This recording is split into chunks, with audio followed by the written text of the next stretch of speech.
Welcome to my channel புது சமையல். இன்றைக்கி நம்ம பார்க்க போகிறது பீன்ஸ் பருப்புசிலி. இந்த பருப்புசிலிக்கு நம்ம பீன்ஸ் மட்டும்தான் பயன்படுத்தணும்னு இல்லை.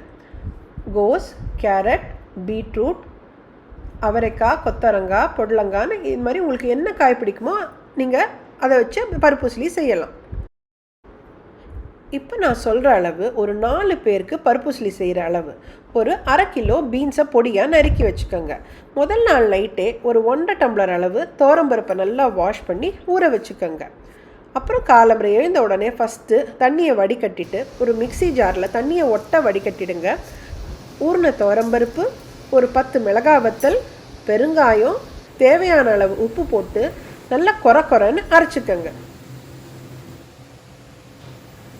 இப்போ நம்ம இந்த விழுதை நல்லா கொரன்னு அரைச்சி எடுத்துக்கிட்டோம். ஒரு கடாய் எடுத்துக்கோங்க. நல்லா ஒரு குழிக்கரண்டி அளவு எண்ணெய் ஊற்றிக்கோங்க. எண்ணெய் நல்லா காஞ்சதும் ஒரு ஸ்பூன் அளவு கடுகை போட்டுக்கோங்க. நல்லா வெடிக்கட்டும். கடுகு நல்லா வெடித்ததும் இந்த விழுதை போட்டுக்கோங்க. நல்லா வதக்கிக்கோங்க. நீங்கள் சிம்லேயே வச்சுக்கோங்க அடுப்பை. நீங்கள் கொஞ்ச நேரத்தில் பார்த்தீங்கன்னா உங்களுக்கு நல்லா தெரியும். அடிப்பிடிக்காமல் நீங்கள் கிளறிட்டே இருந்தால் நல்லா பருப்புசிலி உதிரியாக நேரம் ஆக ஆக ஆக நல்லா உதிரியாக பொலன்னு வந்துடும். அதே சமயத்தில் நீங்கள் இன்னொரு அடுப்பில் ஒரு கடாயில் நம்ம பொடியாக நறுக்கின பீன்ஸை நல்லா வாஷ் பண்ணி வேக வச்சு கொஞ்சம் உப்பையும் தேவையான அளவு கொஞ்சம் வேணால் பருப்புசிலியில் ஏற்கனவே நம்ம உப்பு போட்டிருக்கோம். பீன்ஸுக்கு தேவையான கொஞ்சமான அளவு உப்பு போட்டுட்டு வேக வச்சுக்கோங்க. இப்போ பீன்ஸ் நல்லா வெந்து ரெடியானதும் அதே சமயம் இந்த சைடு அடுப்பில் பார்த்தீங்கன்னா நம்ம பருப்புசிலியும் பொலன்னு ரெடி ஆகிருக்கும்.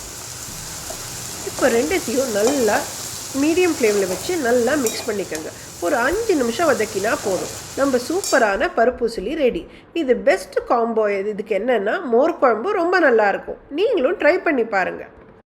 ஆல்ரெடி நான் மோர் குழம்பு வீடியோ போட்டிருக்கேன். அதோட லிங்க்கை நான் டிஸ்கிரிப்ஷன் பாக்ஸில் ஆட் பண்ணியிருக்கேன். நீங்கள் செக் பண்ணி பார்த்துக்கங்க. இதை ட்ரை பண்ணி பார்த்துட்டு உங்கள் ஃபீட்பேக்கை கமெண்ட்ஸில் போடுங்க. இந்த வீடியோ உங்களுக்கு பிடிச்சிருந்துன்னா லைக் பண்ணுங்கள், ஷேர் பண்ணுங்கள், மறக்காமல் நம்ம சேனலுக்கு சப்ஸ்கிரைப் பண்ணுங்கள்.